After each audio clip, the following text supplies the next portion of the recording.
Singh. Welcome to you all in English with Rita ma'am. I am TCT English from JNB Hazaribagh. Students, today we will read the chapter 9 of your supplementary book, The Great Stone Face, Part 1. Class 8th. Let me introduce you first with the characters in this story.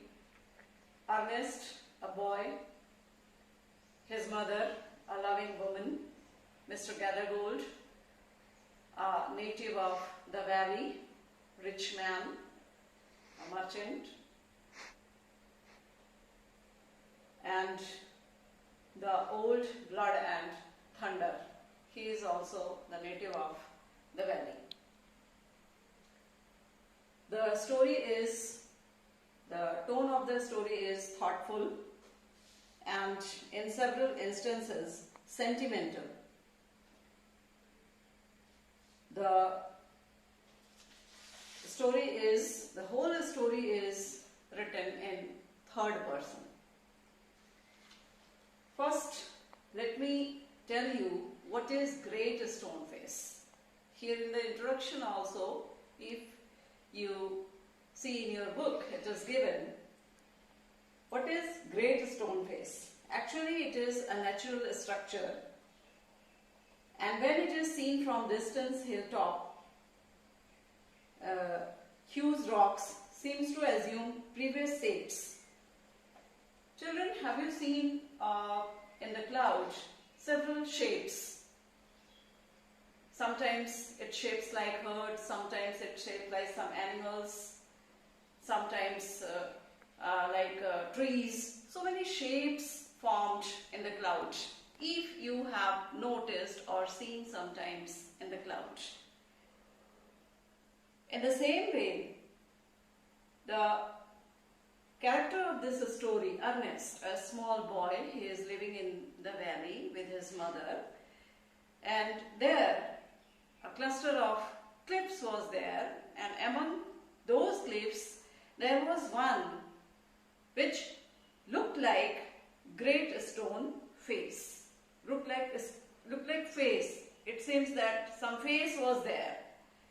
So the definition of, if the question comes, what is Great Stone Face? The very simple answer is, it is a structure of natural structure, and when it is seen from distance, it looks like face, and so it was called Great Stone Face.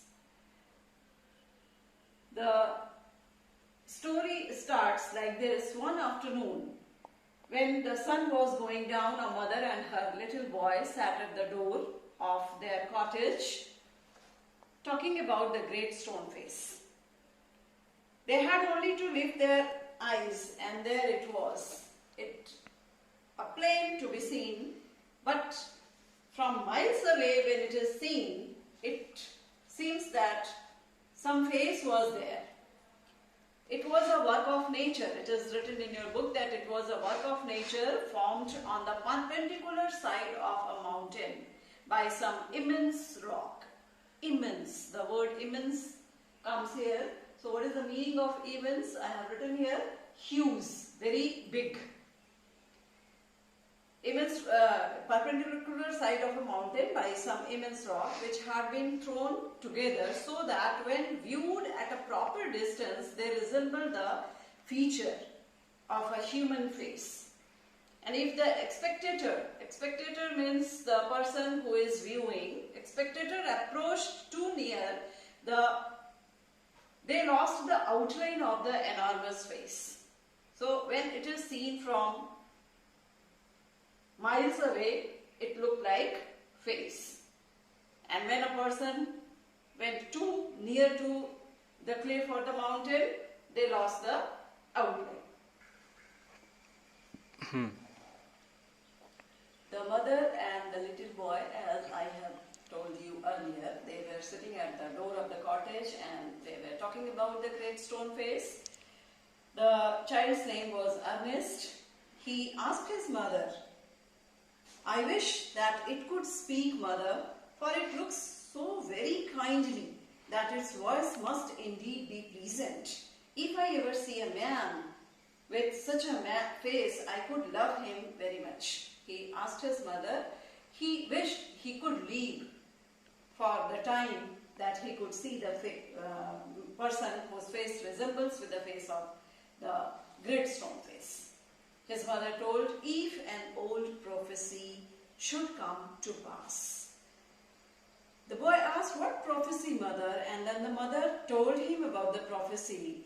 She says that her mother told her that story when she was a small child, when she was younger, that at some future day a child should be seen near here who was destined to become the greatest and noblest person of his time, and whose face in manhood should bear an exact resemblance to the great stone face.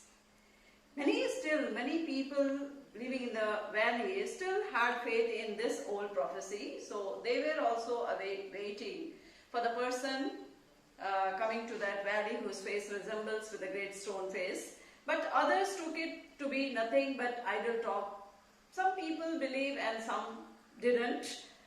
At all events, the great man of the prophecy had not yet appeared, because the reason of not believing on this prophecy was that the great man of the prophecy had not yet appeared in the valley. He had not come in the valley. The boys told, oh mother, I do hope I shall leave. His mother, she was very loving and she didn't want her child to be discouraged, so she told, perhaps you may leave and be able to see that man. Ernest never forgot the story that his mother told him. It was always in his mind whenever he looked upon the great stone face that one day a man will come whose face may resembles the face of the great stone face. He spent his childhood in the log cottage where he was born and was very much dutiful to his mother, very much helpful to his mother.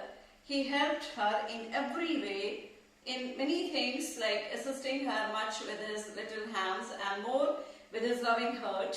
In this manner, he was spending his days as a pensive child. Pensive, I have not written here, pensive, yes, pensive. Pensive means thoughtful. Pensive means thoughtful.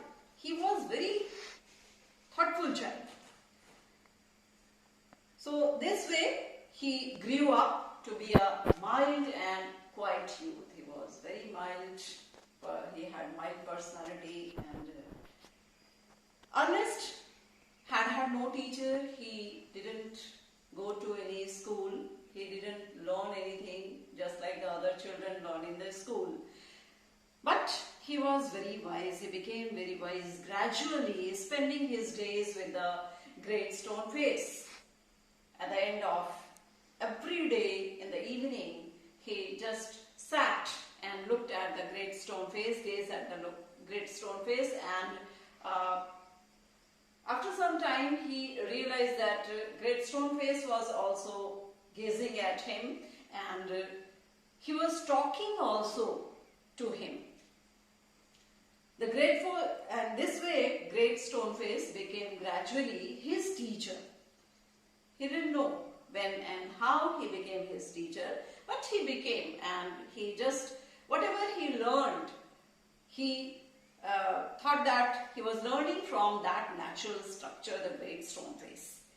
When the work of the day was over, he would gaze, and this way he was passing his time. About this time, there went a rumor throughout the valley that the man of such personality was coming to the valley. The people started talking about the person whose face resembled with the face of great stone face. He was coming. It seemed that many years before a young man had left the valley and settled a distant seaport. His name was Gathergold. It described because he was very rich, so Gathergold, which was his name, and had set up as a shopkeeper there. And being sharp in business matter, had become very rich that it would have taken him 100 years only to count his wealth. He was a very wealthy person, a rich merchant, wealthy merchant, Gathergold. So in the time he thought of his native valley, and he decided to come to the valley and spend the rest of his life in the valley. Ernest had become very happy. He had deeply stirred by the idea that finally the man was coming and he would be able to see that man.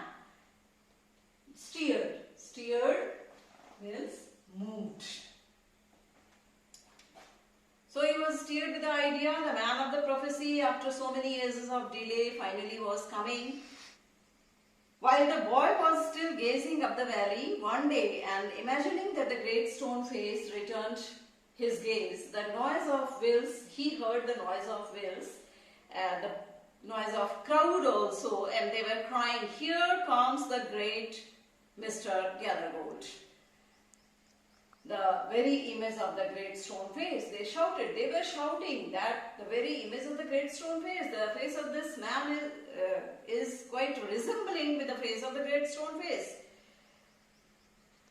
But when Ernest went and saw the face of Mr. Gathergold, he was puzzled, greatly puzzled. It seemed actually to believe that there was the likeness which they spoke of.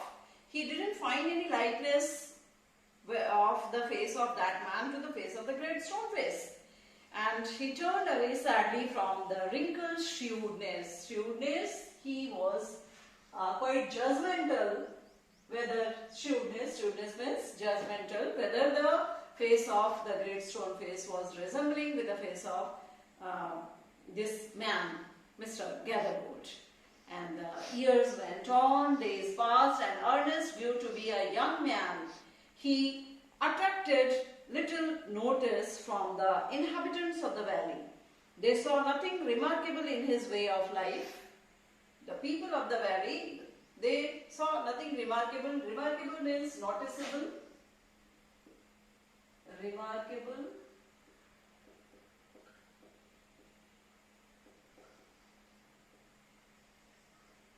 Noticeable. Remark means notice. So remarkable, noticeable. They didn't notice anything remarkable in his way of life, except that when the labor of the day was over, he still loved to gaze the great stone face. Their idea was that this was a folly but pardonable. Pardonable means forgivable. Pardonable.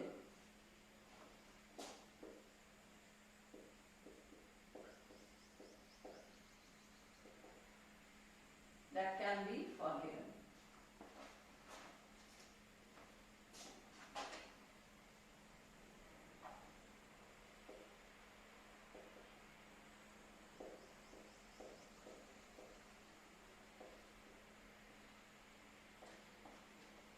The people believed that his behavior was pardonable. It was a folly, it was a great folly, it was wrong, but pardonable. They can forgive him for this activity, sitting at the end of the day and gazing idly at the great stone face.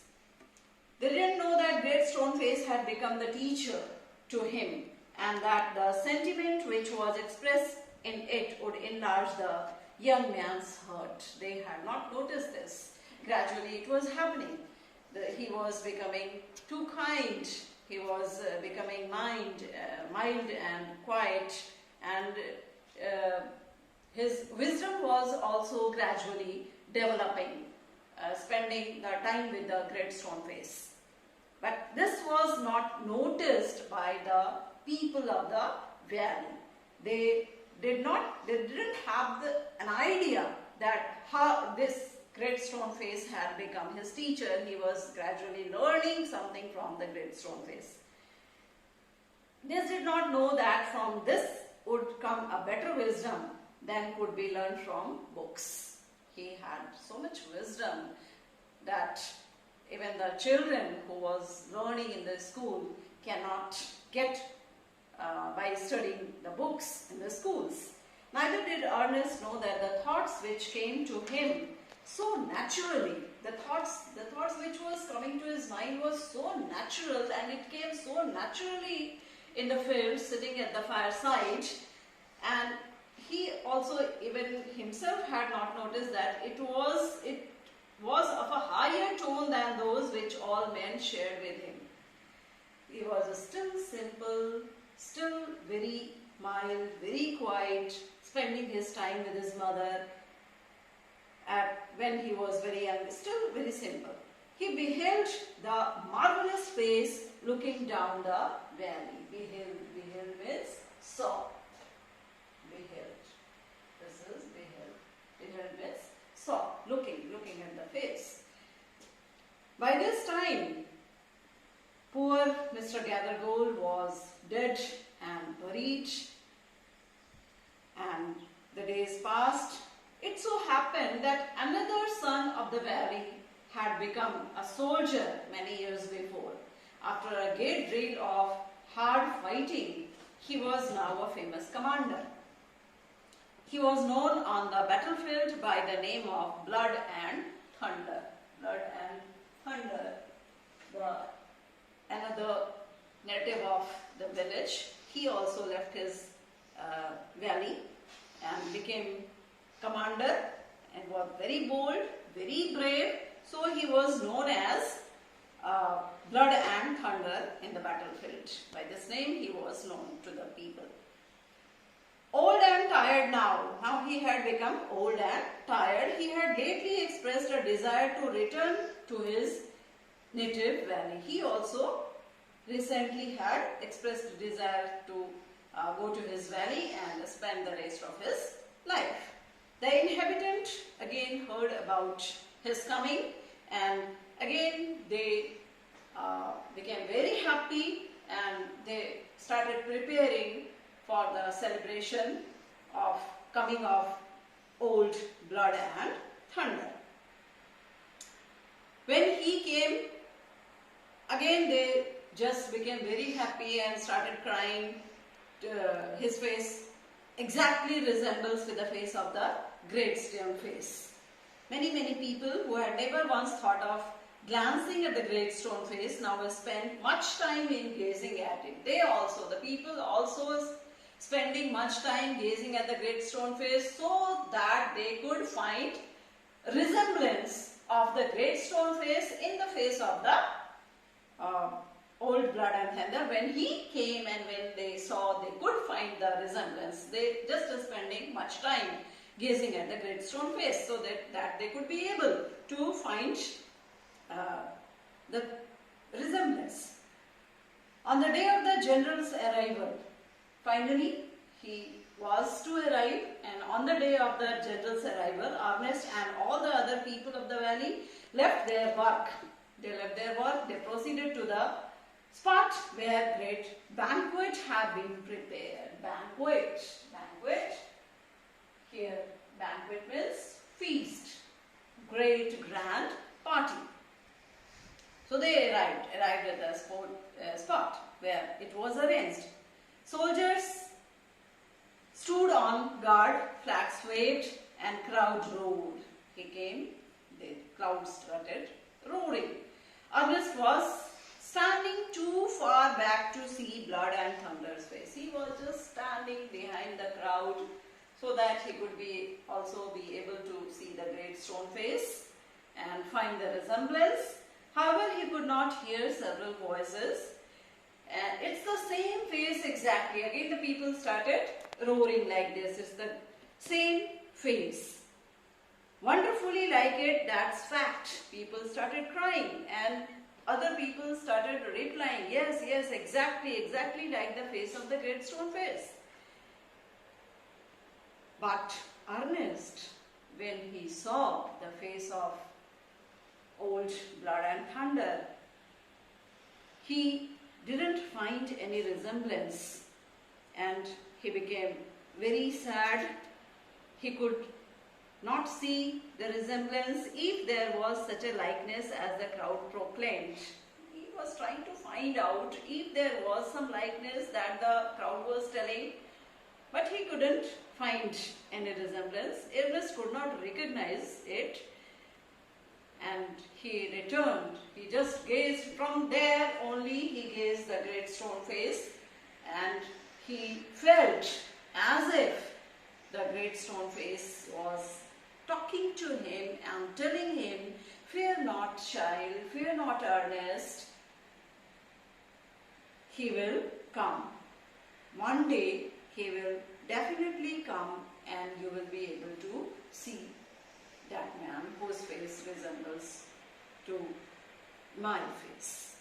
So this is all about the story of part 1. Let me tell you the theme of the story. What is the theme of the story? Divinity. You may say that divinity is the theme of the story. I have some paper here. The theme of the story, becoming godly. The great stone face appears to symbolize divine benevolence overlooking creation. Those who recognize God's impress in nature and live a godly life will themselves take on an aspect of the divine. One should be divine just like God. Ernest recognizes evidence of the divine around him and lives an exemplary life that allows God's light and love to shine through him. It also means that one should love all. One should be humble. Another theme, you can also say that humbleness. Humble yourself in the sight of the Lord and he shall lift you up. This the Bible says, and this is, I think, this may be the theme of the story also. And another theme is ordinary as extraordinary. Ordinary as extraordinary means society extol famous actors and athletes. Means one one should notice the famous people only. For example, the actors or athletes or rock stars or some notable scientists, philosophers, etc. No one notices the ordinary one, but it may happen that some ordinary man can also do some extraordinary thing. Does the ordinary citizen of a country receive public acclaim? But these ordinary citizens often do extraordinary things like rescuing someone, rescuing a handicapped child, or rescuing the people trapped in earthquake, operating a soup kitchen and became famous. Means ordinary people can also do some extraordinary thing and become famous in the society or in the world. So this is the theme of the story. The climax of the story is that climax occurs when Ernest addresses this we will see in the second part of the story. We will talk about the climax of the story. So this is all about the story of the great stone face. Let me tell you some background. Actually, in New England, Hampshire, this type of rock you can find out. You can find out this type of rock. This you can see. This is the face, the rock face. Cluster of cliff, and from distance one could see this face. And so that's all about the story.